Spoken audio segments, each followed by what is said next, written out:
Hello there, and I want to welcome you to the Manifestation Podcast. This specific episode, we're going to be focusing on a rather important subject, the subject of adversity. What's adversity? Adversity are challenges, they're difficulties.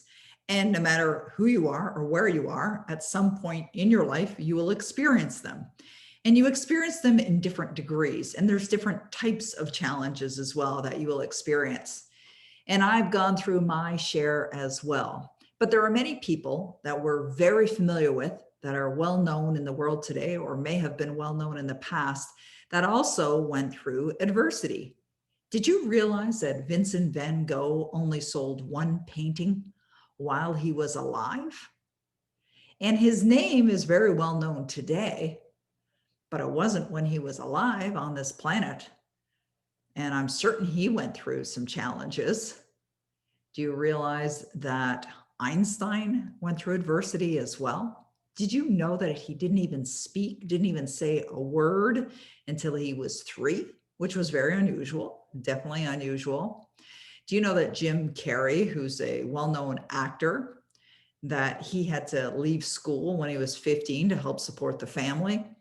And he started going to nightclubs, to comedy clubs, and he would perform and he would get booed off stage. I mean, he was very unique, unusual kind of performer and wasn't as accepted as other types of performers, but he never gave up.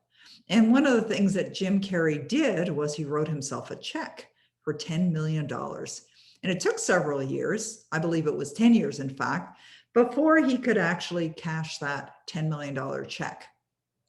And so what I want to do for this episode is to not sit here and just cite countless story after countless story of people that have gone through adversity, but more importantly, what to do about it when you're up against it.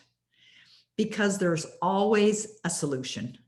Now, when I see challenges or difficulties that appear in my life, I look at them as a learning experience, or sometimes they're just something that's just temporary and it will pass. This too shall pass. But there's sometimes when you get all consumed in whatever emotions you're feeling when you're up against adversity or things aren't happening the way you would like to, and you can experience emotional pain. And I've had that experience on a number of occasions. And I'll give you one of those scenarios now. So many, many years ago, we're going back more than 30 years, I was engaged to be married. Now, in my mind and in my heart, my only desire was to get married, be in a happy marriage, have children, live happily ever after. And I'm quite certain that's a dream for many young women, or maybe even older women. It's a dream. And we're taught as young children to believe that that's the thing that we do. That's what we do. We grow up, we get married, we have babies, become a grandparent, you have a job, you retire, and it's quite often that's the way it is. Not with everyone, but it certainly was in my life. So when I chose to get married and I stood in front of a pastor and exchanged vows with my husband and signed a legally binding contract, a marriage certificate, in my heart, I felt that I was married forever. But the marriage began to unravel. And it began to unravel rather quickly, actually, right after we were married. And there were times when we would have conversations about the marriage. This is my first husband, by the way. And so you can see where this is going, divorce. And so it was a challenge, and I felt it as a challenge. And a big part of why I felt so challenged is not so much because I love my husband and wanted to spend my life with him, but because the marriage wasn't working. And I felt to some degree like a failure. And so when I was consumed in that energy and that sadness of this marriage changing form, becoming a divorce, I decided to look at it differently.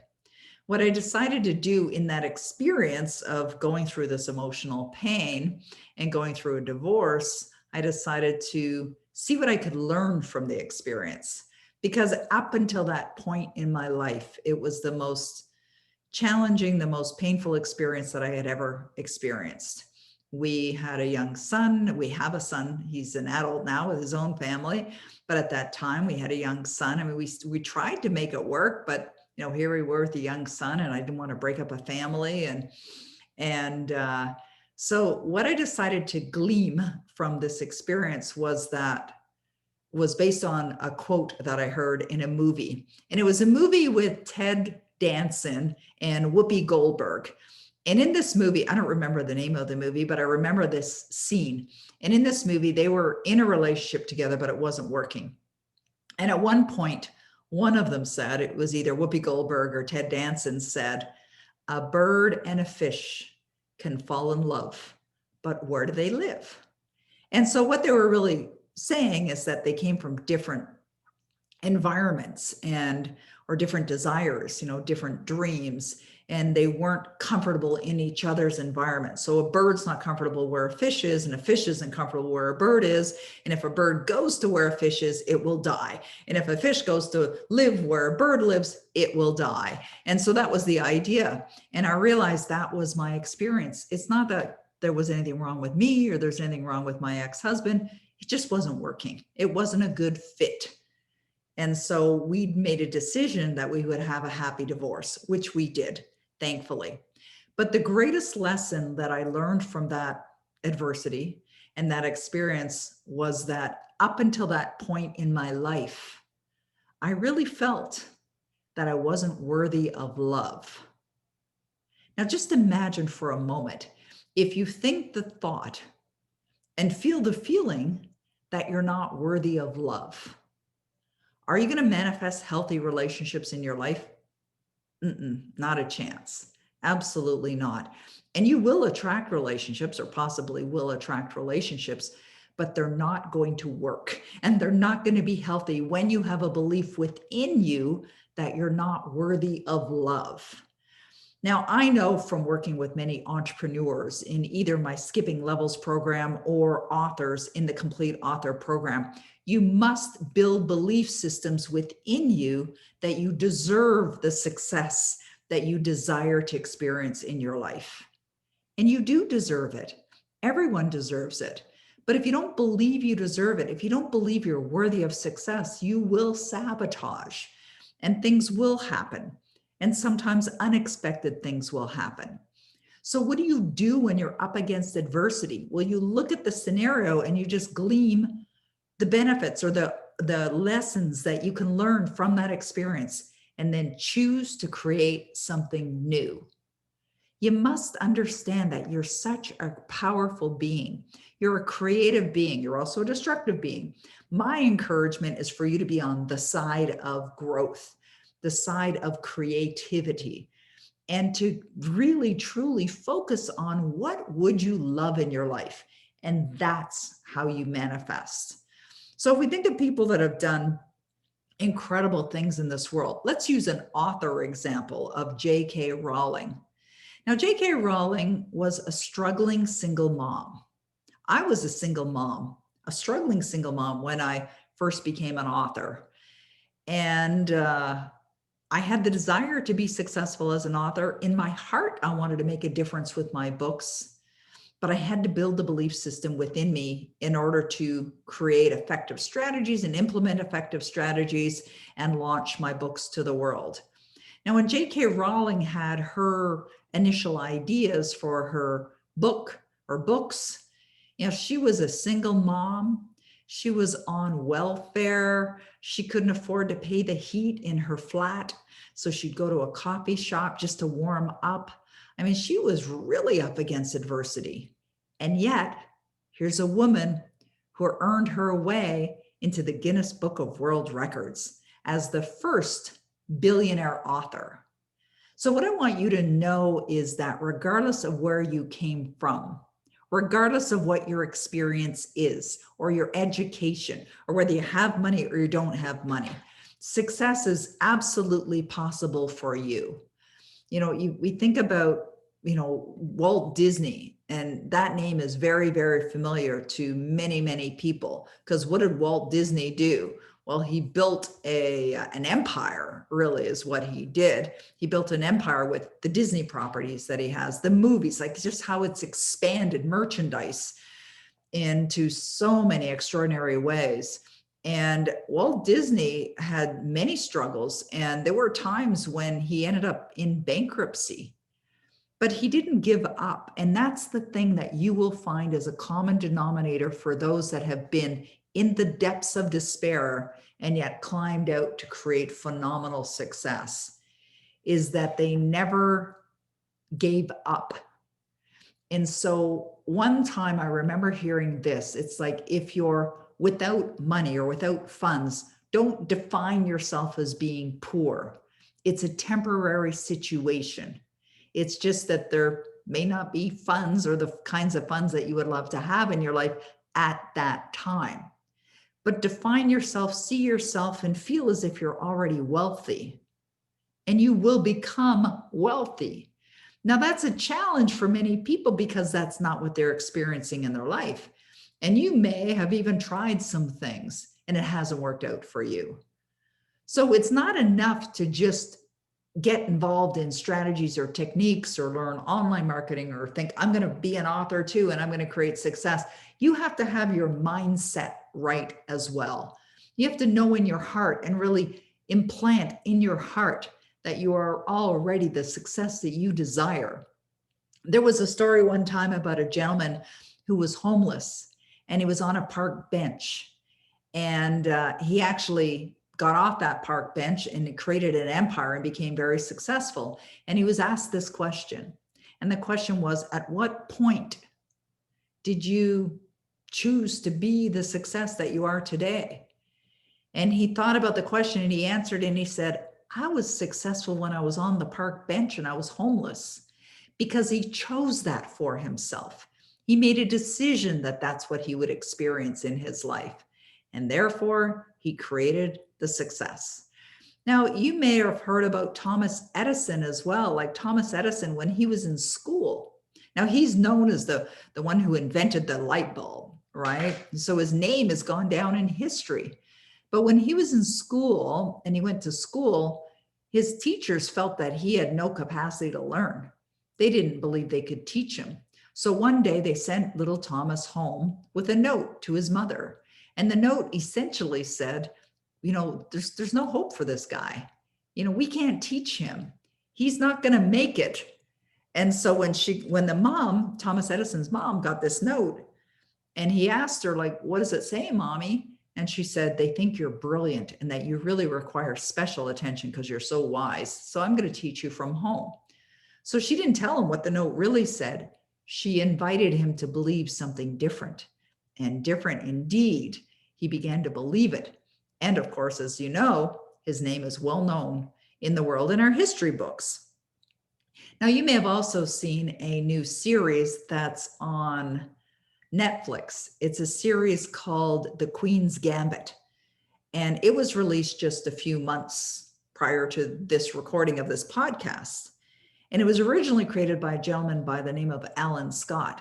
And Alan Scott saw this as a great movie or a great opportunity. It ultimately became a series, but he saw that story being on the big screen or being on television. And for 30 years, rejection after rejection after rejection. And now The Queen's Gambit was released, and within a couple of months, from my understanding, 62 million people have watched it. So you're very likely hearing some common themes here, and that is never, ever, ever, ever, ever give up. Just never give up. I wouldn't be sitting here talking to you if I had given up. I wouldn't be sitting here as an author of 19 books, been on the New York Times bestseller list, if I ever gave up. So you got to put those excuses aside, or what you believe to be a reason why it's not working, and stop focusing on that. You want to only focus on and see the results in the end as if they're already accomplished. You must operate that way, because when you do, you're going to create phenomenal results.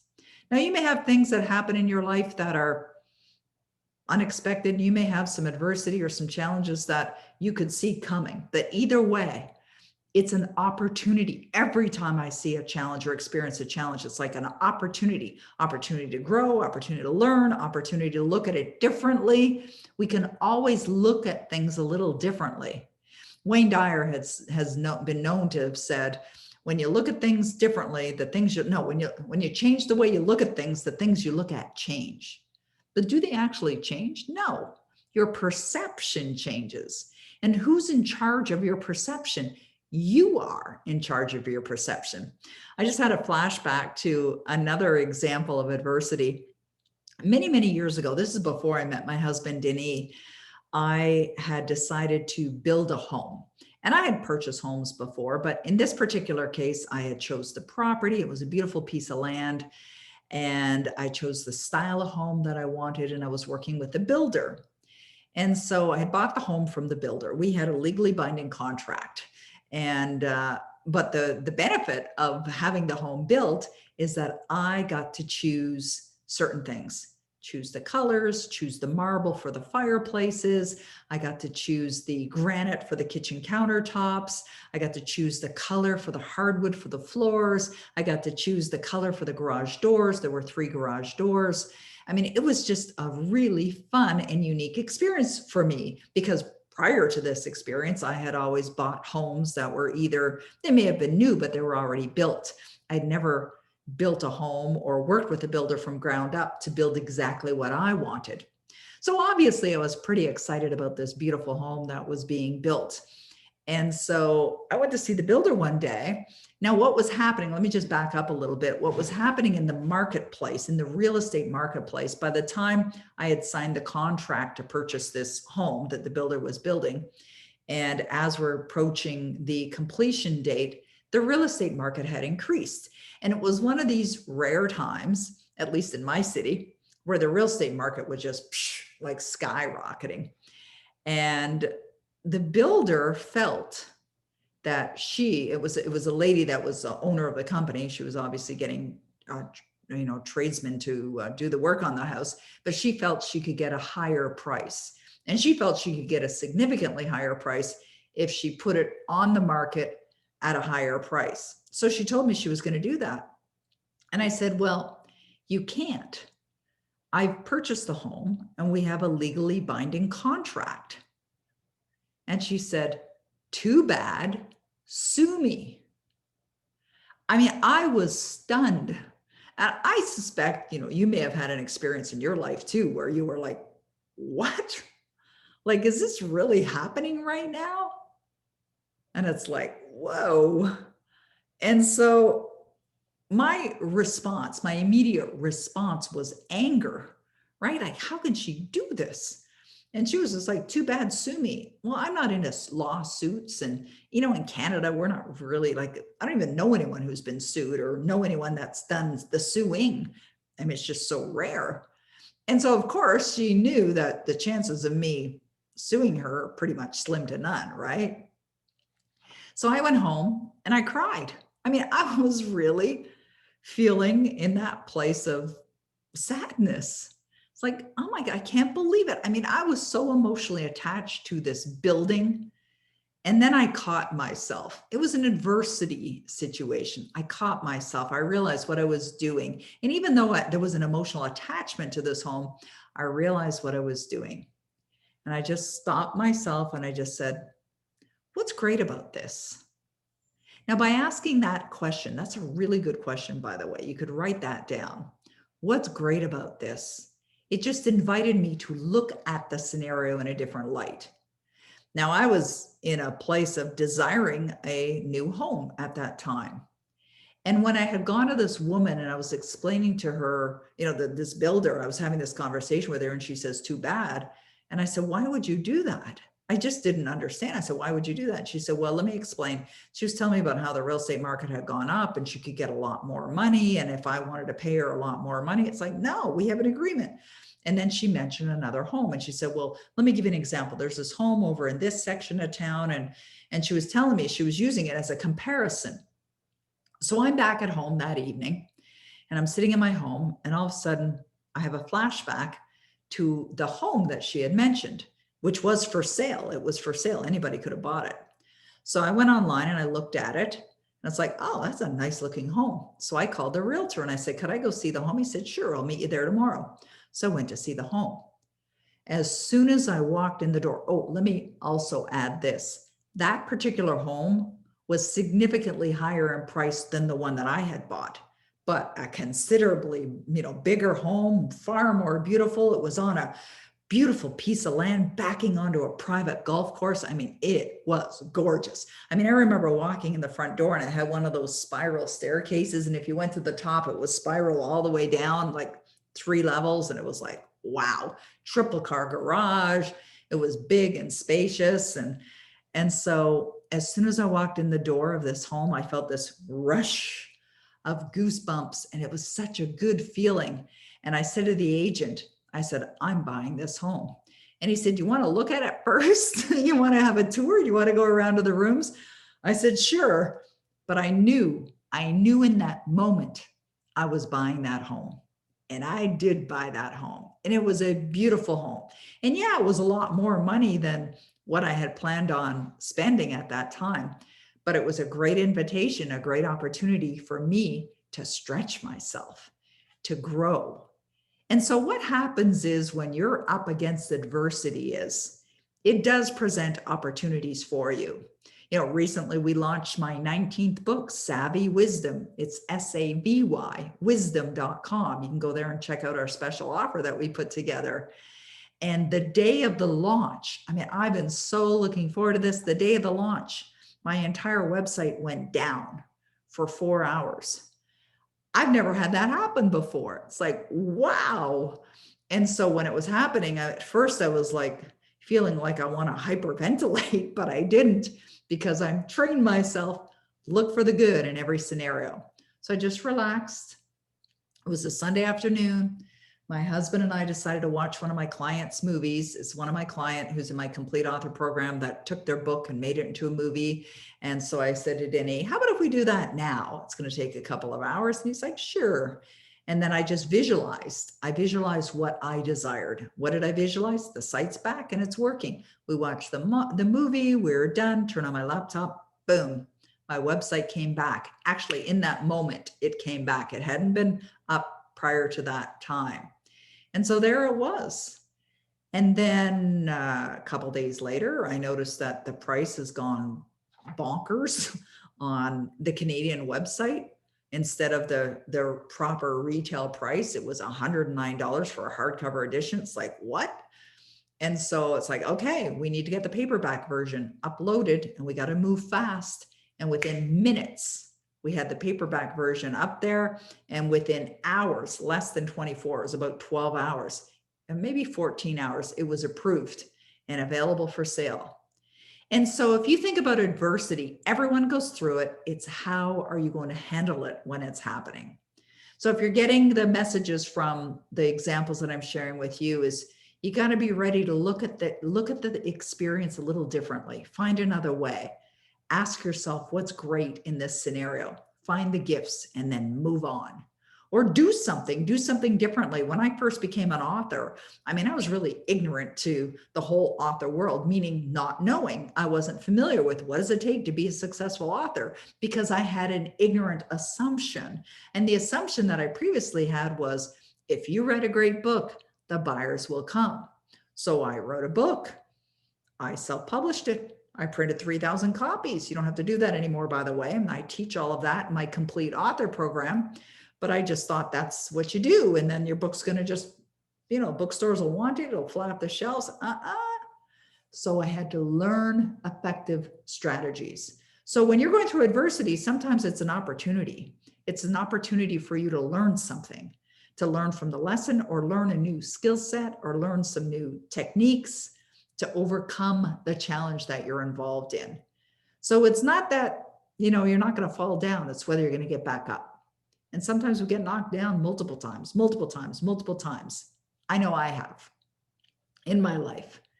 So it's like Winston Churchill said, if you find yourself in a hole, stop digging. So adversity is just a natural part of life. Everyone's going to experience it. But with my recommendations, and I love to keep things nice and simple, you can turn any situation around. And I've worked with many people that have.